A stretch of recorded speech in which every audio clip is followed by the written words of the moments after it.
CD2. Story 3. How's Your Mother? By Simon Brett. Humphrey Partridge stood by the open door of the second bedroom. There was a smile on his lips as he looked at the empty bed. "It's all right, Mother. Just the post," Humphrey Partridge called from the bottom of the stairs as he opened the door to the village postman. "There's a package for you, Mr. Partridge," said Reg Carter, putting his hand on the door. "From a garden centre, it says on it. Roses, I think." "Yes," said Partridge, trying to close the door. "It's the right time of year for planting roses, is it? November?" "Yes." "How's your mother?" Reg went on. He was in no hurry to leave. "Not so bad." "She never seems to get any letters, does she?" "No. Well, when you reach that age, most of your friends are dead." "Oh, how old is she now?" "She was 86 last July." "That's a good age. She doesn't go out much, does she?" "No, not at all. Now, if you'll excuse me, I have to leave to catch my train to work." Partridge closed the door and called up the stairs. "Goodbye, Mother. I'm off to work." On his way to the station, he stopped at the village shop to get his newspaper. "Good morning," said Mr. Denton, the shopkeeper. "How's the old lady?" "Oh, not too bad, thank you. For her age, that is." "Oh, Mr. Partridge," said Mrs. Denton. "There's going to be a meeting in the village hall on Sunday about—" "I'm sorry, Mrs. Denton. I don't like to leave my mother at weekends. I'm at work all week, you see." He hurried away. "He lives for his old mother," said Mr. Denton. "Well," said his wife, "she probably won't live much longer. She's been in bed ever since they moved here. And how long ago was that? 3 years?" 3 or 4. "I don't know what he'll do when she dies." Someone told me that he was talking about going to live in Canada. "Well, I expect she'll leave him some money." When Mrs. Denton expected something, everyone in the village soon heard about it. In his office that afternoon, Partridge was getting ready to go home when the telephone rang. Mr. Brownlow wanted to see him. He hurried to his employer's office. "Humphrey, come in and sit down." Partridge sat on the edge of a chair. He was going to miss his train. Mr. Brownlow said, "You know I intended to go to Antwerp next week for the meeting." "Yes." "Well, I've just heard that I must go to Rome tomorrow. Parsons is ill, and I'm taking his place. So I'd like you to go to Antwerp on Monday." "Me? But what about Mr. Potter? He has a more responsible position in the company." "He's too busy. It will be good experience for you. So I'll ask my secretary to change the tickets." "No, Mr. Brownlow. You see, it's rather difficult." "What's the problem?" "It's my mother. She's very old and I look after her." "Oh, it's only for 3 days, Humphrey, and this is important." "I'm sorry. It's not possible. My mother—" There was a pause. Mr. Brownlow was looking annoyed. "All right then. You can go now. or you'll be late for your train." Partridge looked at his watch. "I think I can just catch it if I hurry." "Oh, that's great." His employer gave a cold smile. "Mother, I'm home. It's exactly 6:35. I had to run for the train, but I caught it." Humphrey Partridge hurried up the stairs, went past his own bedroom, and stood by the open door of the second bedroom. There was a smile on his lips as he looked at the empty bed. It was Monday morning, and Partridge was making his breakfast. He turned on his cooker and prepared to boil an egg. It was an old cooker, but it still worked well. He looked out of the kitchen window with satisfaction. During the weekend, he had dug the garden and planted all the roses. The doorbell rang. It was Reg Carter, the postman, with a big package in his hand. "Sorry, I couldn't get this through the letterbox." Partridge could see that it contained more information about Canada. He would enjoy reading that on the train. "Oh, and there's this letter too, but nothing for the old lady. Is she all right today?" "Fine, thank you." Partridge managed to shut the door behind the postman. He opened the letter. When he saw what was in it, he sat down at the bottom of the stairs, feeling weak with shock. He had won a large sum of money in a competition. "You wanted to see me, Partridge?" "Yes, Mr. Brownlow." "Well, be quick then. I've just flown back from Rome." "I've come to tell you I'm leaving." "You mean you want to leave the company? This is sudden." "Yes, I'm going abroad, to Canada, with my mother." "Well, you can go in a month. I need a month's notice." "Is it possible for me to go sooner?" Mr. Brownlow suddenly lost his temper. Yes, go today." Partridge got home before lunch, feeling pleased. He had telephoned a man who had agreed to sell the house for him, and he had completed the forms necessary for living in Canada. He opened his front door and called out, "Hello, Mother, I'm home."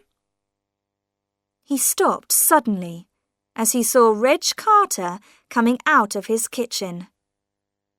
"Good God! What are you doing here?" "I was passing the house and I saw the smoke."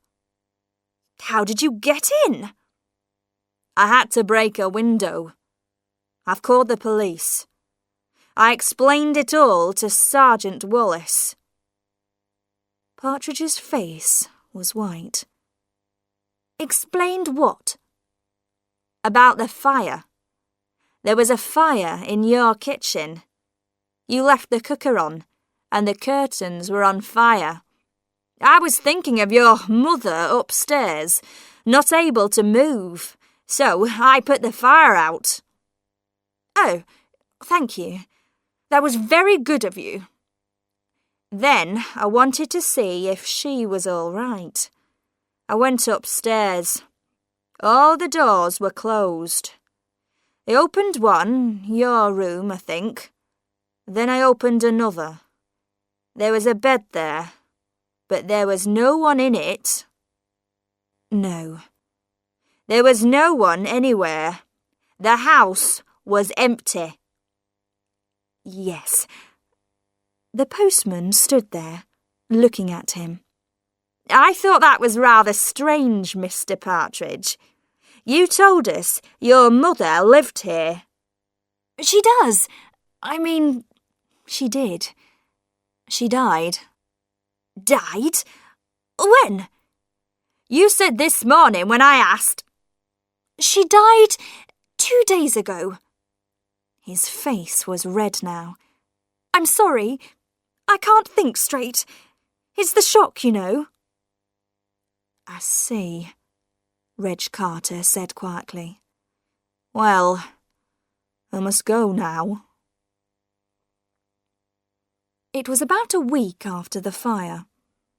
Of course, Reg Carter had talked to Mr. and Mrs. Denton, and they had talked to almost everyone who came into the shop. Sergeant Wallace, the village policeman, had heard a lot of strange stories about Humphrey Partridge, so now he had decided to go and talk to him himself. Partridge opened the door slowly, and the sergeant went straight into the sitting room. It was full of boxes. You're packing your books, I see, Mr. Partridge. When are you going to Canada? In about a month.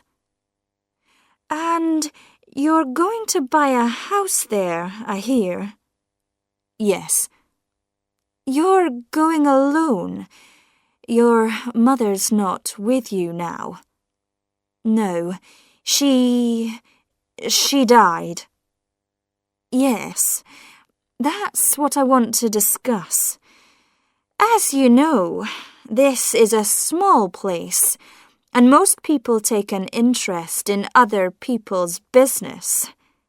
I've been hearing some strange things about you. People are saying you killed your mother to get her money. That's stupid. It's not true. Perhaps. Let me ask you a few questions. First, when did your mother die? 10 days ago. The 11th. Are you sure? The 11th was the day you had the fire. Sorry. 2 days before that. It was such a shock. Of course. And so the funeral was on the 10th? Sometime about then, yes. It's strange that none of the local funeral directors know anything about it. I use someone from town. I see. And was it a doctor from town who signed the document saying that she was dead? Yes. Do you perhaps have a copy of the document? Partridge looked unhappy. You know, I don't. I'm afraid, the sergeant said, that suggests there may be something unusual about your mother's death. Now, if a crime has taken place... No crime has taken place, Partridge cried. I haven't got a mother. I never saw my mother. She left me when I was 6 months old, and I grew up in a children's home. Then who was living upstairs? Nobody. I live alone. I always have lived alone. I hate people. People are always asking you questions. They want to come into your house, take you out for drinks. I can't stand it. I just want to be alone. Sergeant Wallace tried to stop him, but now Partridge couldn't stop. But people don't allow you to be alone. You have to have a reason. So, I invented my mother. I couldn't do things. I couldn't see people because I had to get back to my mother. I even began to believe in her and talk to her. She never asked questions. She just loved me and was kind and beautiful. Now you've all killed her. Sergeant Wallace took a moment to organise this new information. So, you're telling me There never was any mother. You didn't kill her because she wasn't here. And how do you explain that you suddenly have enough money to go to Canada and buy property? I won a competition. I got the letter on the morning of the fire. That's why I forgot to turn the cooker off. I was so excited. I see. Sergeant Wallace got up and moved across to the window. You've been digging the garden, I notice. Yes, I put those roses in. You plant roses when you're going away? A few days later, there was exciting news in the village. Partridge had been put in prison, and the police had dug up his garden and taken up part of the floor in his house, but they hadn't found a body. Then the news came that he had been freed. It seemed that his strange story to Sergeant Wallace was true. There had been no one else living in the house. He had won a large amount of money. And Partridge's mother was living in Liverpool and had been in trouble with the police on several occasions. Partridge came back to his house and continued preparing for his move to Canada. 2 days before he was going to leave, in the early evening, someone rang his doorbell. It was December, dark and cold. All the villagers were inside their houses. He did not recognize the woman standing on the doorstep. She was dressed in the clothes of a young woman, but her face was old. "Hello, Humphrey," she said. "Who are you?" He held the door, ready to close it. The woman laughed. "No, I don't expect you to recognize me. You were very young when we last met." "You're not?" "Yes, I am." "Don't you want to give your mother a kiss?" She pushed her painted face towards him, and Partridge stepped back into the hall. The woman followed him in. She looked at the packing cases. "Of course, you're going away. Canada, is it? I read about it in the paper. I read about the money too." "What do you want?" said Partridge. "I've just come to see my little boy.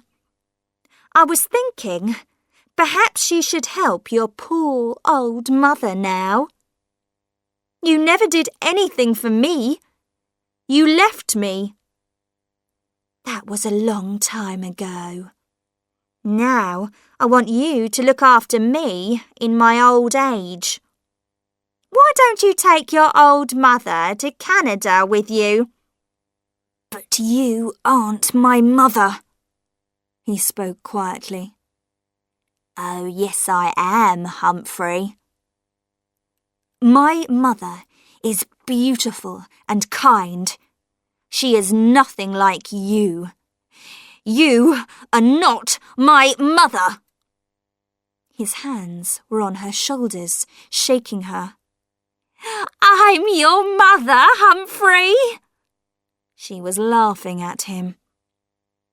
His hands moved to her neck to stop her words. They became tighter and tighter as he shook her. He opened his hands, and the woman's body fell to the floor. Her mouth opened, and her false teeth dropped out.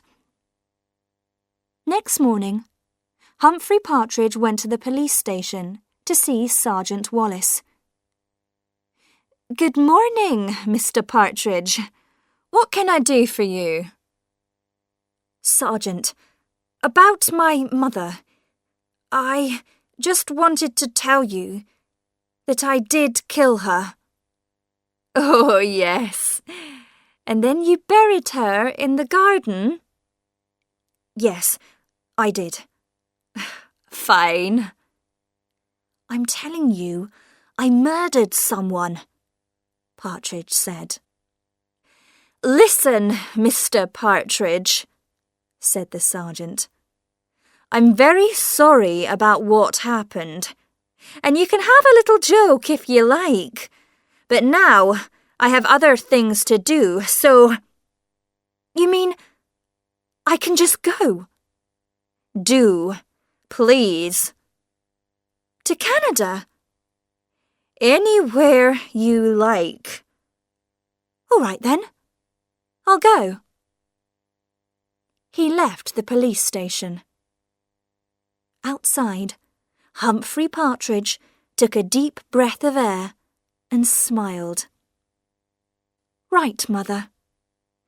We're going to Canada, he said.